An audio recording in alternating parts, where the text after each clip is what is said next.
August 6, 1945, 08:15 hours, Imperial General Headquarters, Tokyo. Deep beneath the Imperial Palace, 90 feet underground, the basement war room stood as a fortress of last resort. Its reinforced concrete walls, 4 feet thick, were designed to withstand the relentless barrage of American B-29 superfortresses that had turned much of Japan into a smoldering ruin.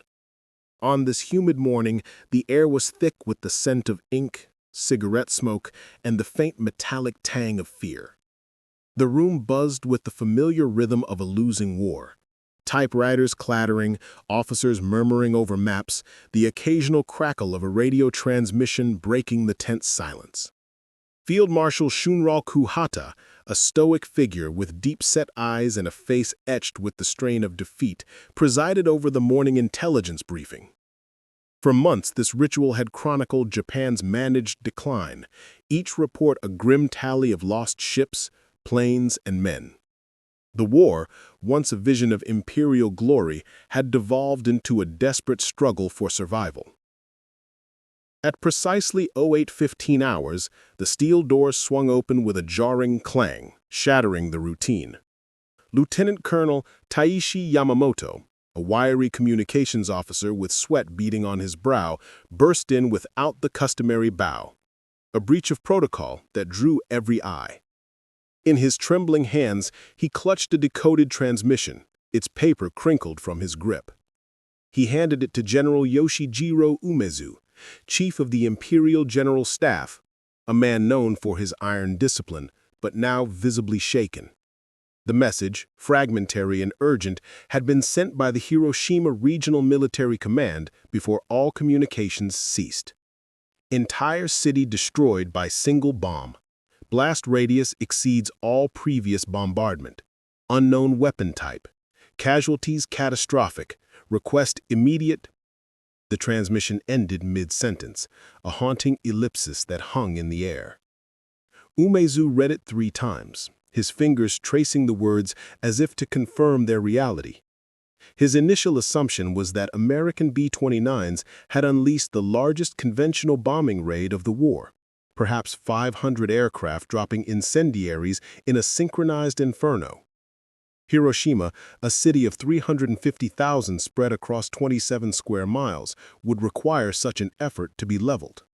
But additional reports trickling in throughout the morning painted a different, incomprehensible picture.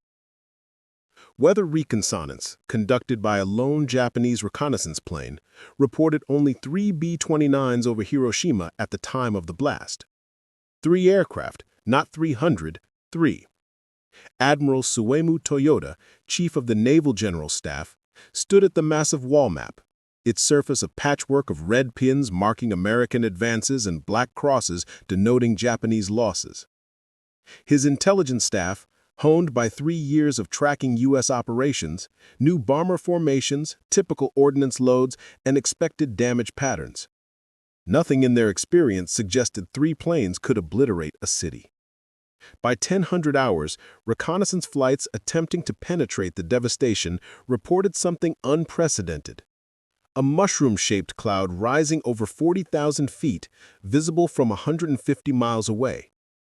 Pilots described it glowing with unearthly purples and oranges, pulsing with an internal light that defied nature.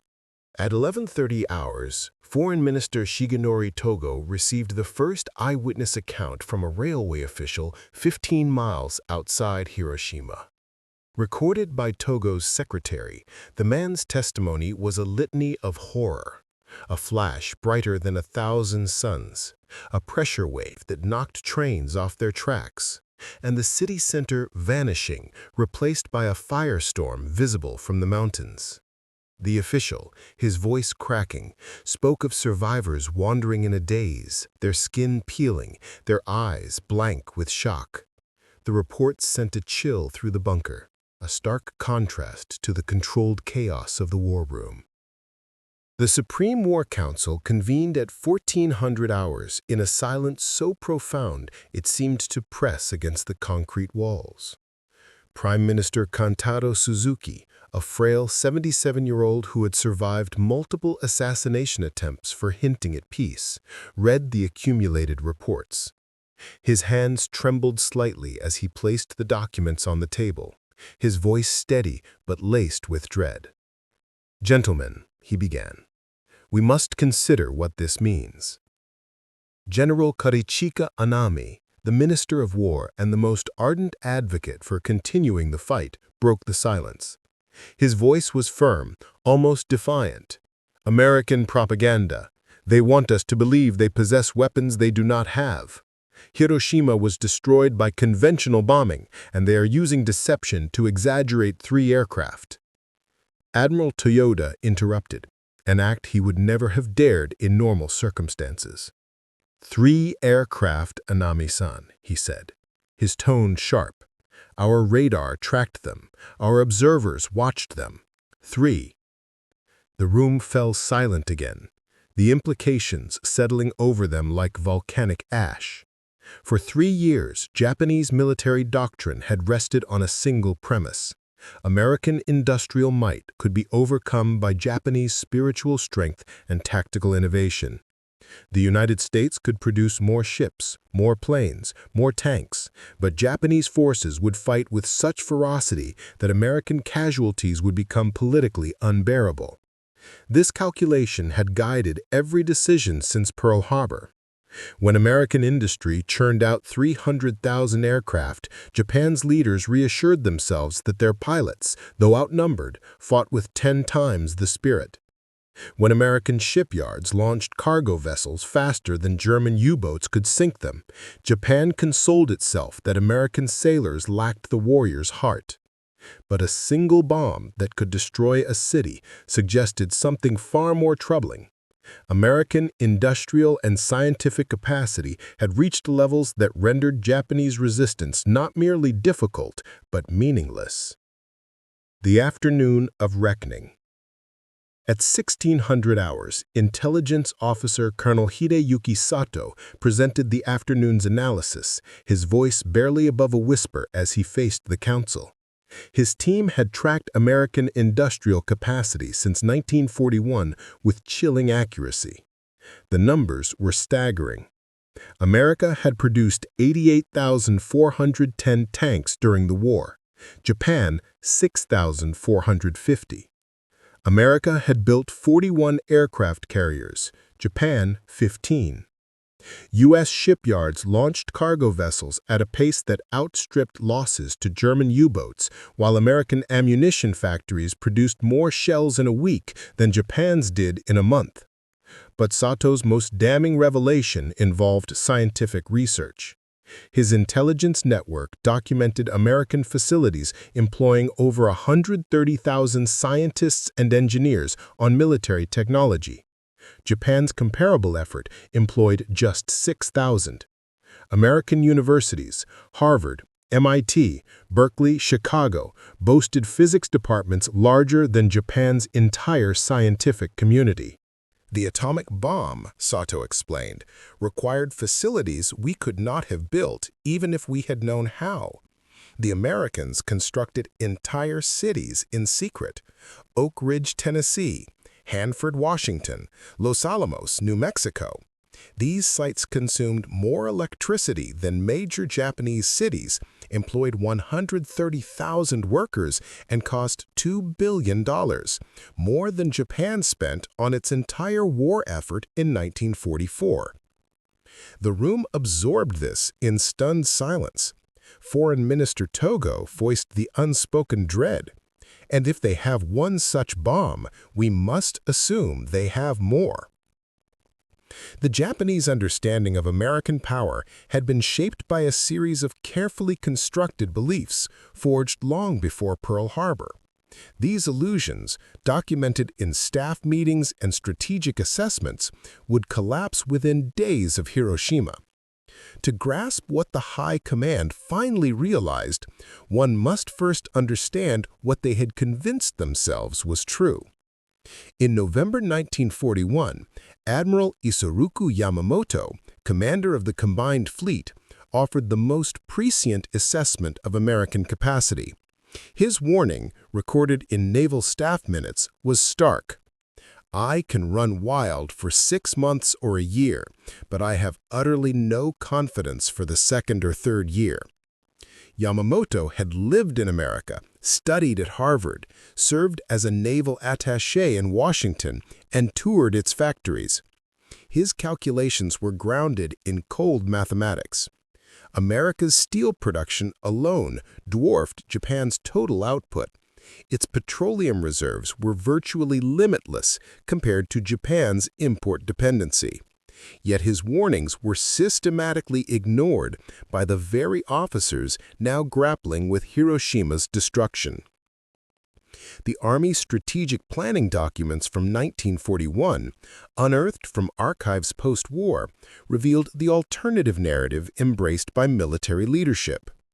American industrial might would be neutralized by 3 factors. First, distance. Japan's conquests would secure a defensive perimeter so vast that American logistics would collapse under its own weight. Every ship, aircraft, and bullet would traverse 5,000 miles across hostile oceans, while Japan sustained itself from nearby territories. Second, morale.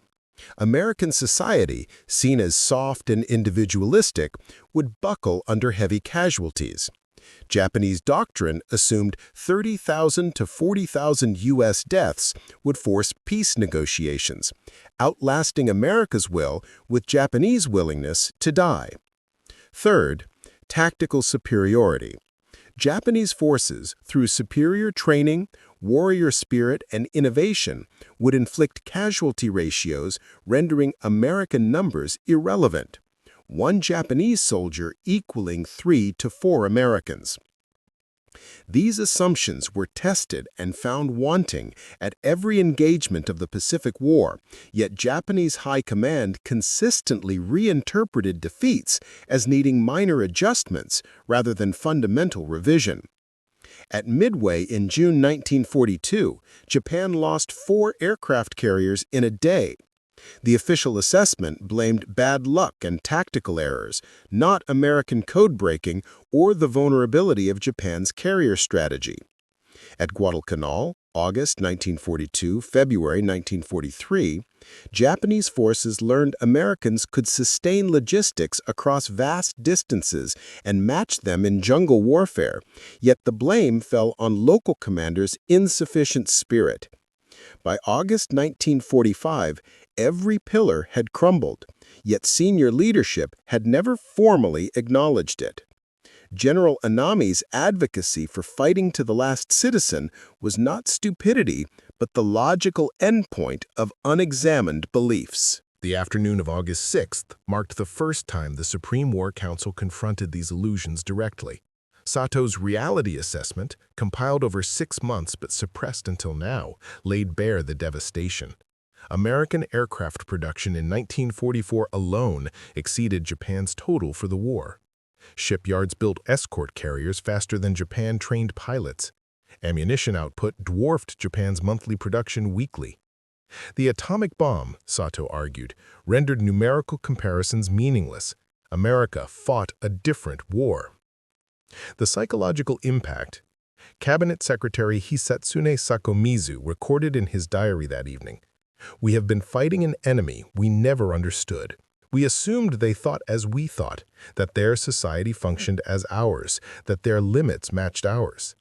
Hiroshima proves we were fighting blind." The psychological shift extended beyond military calculation. For 4 years, Japanese propaganda portrayed Americans as materialistic and weak, reliant on machines due to a lack of spirit.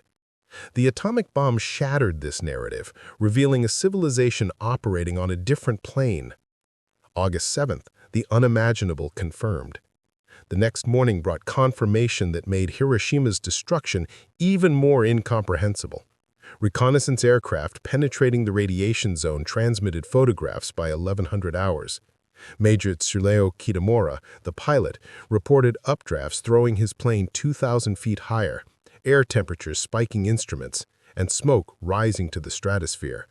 The images showed 4 square miles of city center flattened to bare earth, structures vaporized. The reconnaissance team estimated everything within a mile of ground zero ceased to exist. Compared to the Tokyo firebombing, March 9th to 10th, 1945, which required 334 B-29s and 1,665 tons of incendiaries over 3 hours, Hiroshima's devastation by one bomb in an instant was beyond comprehension. The Soviet Declaration and Nagasaki. At 1400 hours on August 7th, Soviet Foreign Minister Vyacheslav Molotov summoned Ambassador Naoto Sato, declaring war effective August 9th. This shattered Japan's hope of Soviet mediation, a fantasy that Stalin might preserve some territory. General Anami's face paled. Japan faced enemies on all fronts.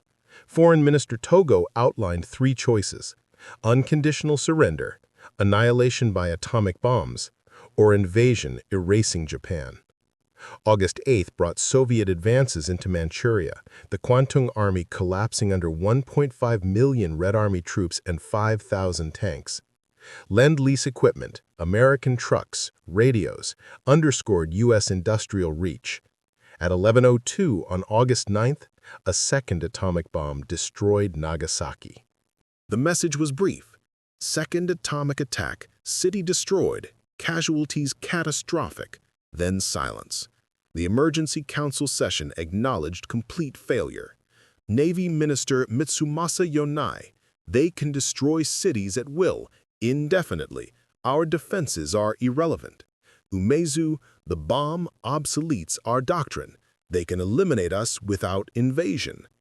Estimates suggested America had 3 to 7 more bombs, with production capacity growing. Resistance was suicide. Emperor Hirohito, in a private audience, said, "The unendurable must be endured." This phrase became the surrender foundation. The path to surrender. On August 10th, Japan offered conditional surrender via Swiss channels, seeking to preserve the emperor's sovereignty. The U.S. response on August 12th was ambiguous, the emperor subject to the supreme commander, his status by Japanese will. Hardliners like Anami demanded continued resistance for honor. On August 14th, Hirohito recorded his broadcast, "The unendurable must be endured." Aired August 15th, it ended the war. Anami committed seppuku. The surrender and aftermath. The September 2nd ceremony aboard USS Missouri showcased American power, hundreds of ships, aircraft blotting the sky. Mamoru Shigemitsu noted, "This armada, a fraction of their force, exceeded our peak strength. Umezu, Missouri, built in months, buried us." Occupation revealed U.S. production, 88,410 tanks, 257,000 artillery pieces, 2,434,000 trucks, 17 million rifles, 41 billion rounds. Civilian living standards exceeded Japan's peacetime levels. Sato's Why We Lost report.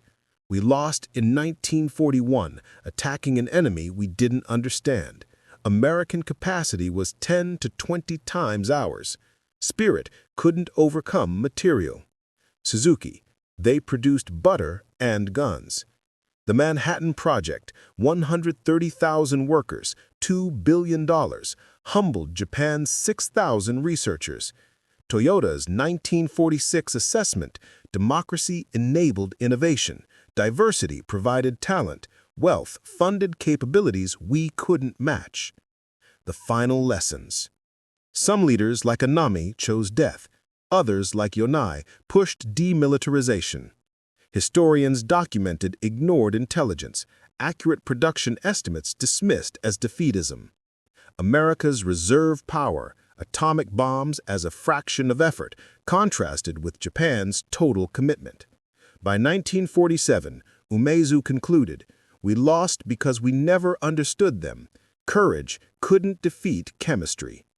The war's cost, 70 million dead, Japan's cities ash, ended with Hiroshima and Nagasaki's 200,000. The bomb proved industrial might, not spirit, ruled modern war. Japan learned too late, paying with its soul.